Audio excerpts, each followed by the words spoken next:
எடப்பாடி டெல்லி போனாரு, வந்தாரு, 56 சீட்டு, 3 அமைச்சர்கள் அப்படின்னு அமித்ஷா செக் வச்சு அனுப்பிச்சாரு. நாங்கள் எங்கள் கட்சியினுடைய பிரமுகர்லாம் கூட்டி ஆலோசித்து தோன்றோம்னு சொல்லிட்டு வந்திருக்காரு. இதுக்கு நடுப்புற டிடிவி நேற்றுக்கு போய் அமித்ஷா சந்திக்க போயிட்டாரு. என்னதான் அதான் ரேஸ் அரசியல் சூதாட்டம் நடக்குது. எப்படியாவது திமுகவை கவுக்கணும், திமுக ஆட்சியை ஒழிக்கணும் அப்படின்ற ஒரே கான்செப்ட் தான் அமித்ஷா.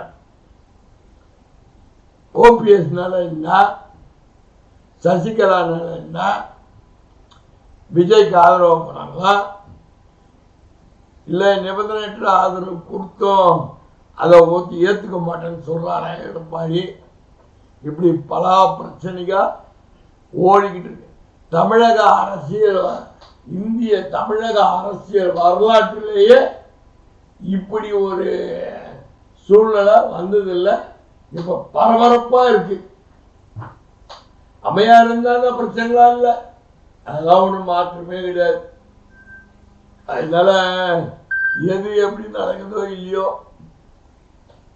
தேர்தல் களம் பரபரப்பா இருக்கு. திமுக டோன்ட் கேர், நீ ஏதாவது பண்ணிட்டு போ. காங்கிரஸ் வந்தானா வரலாறுன்ற முடிவுக்குள்ள போயிடுவாங்க.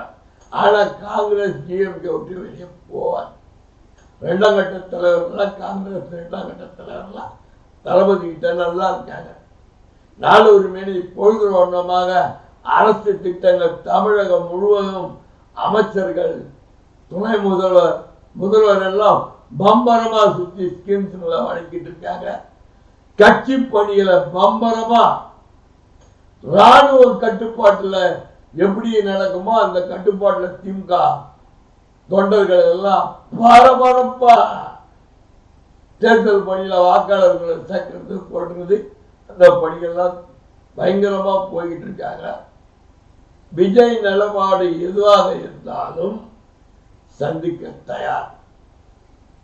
தேர்தலை சந்திக்க திமுக தயார். அதுல எந்த விதமான மாற்றமும் கிடையாது. சந்திப்போம் அடுத்த காணொலியில்.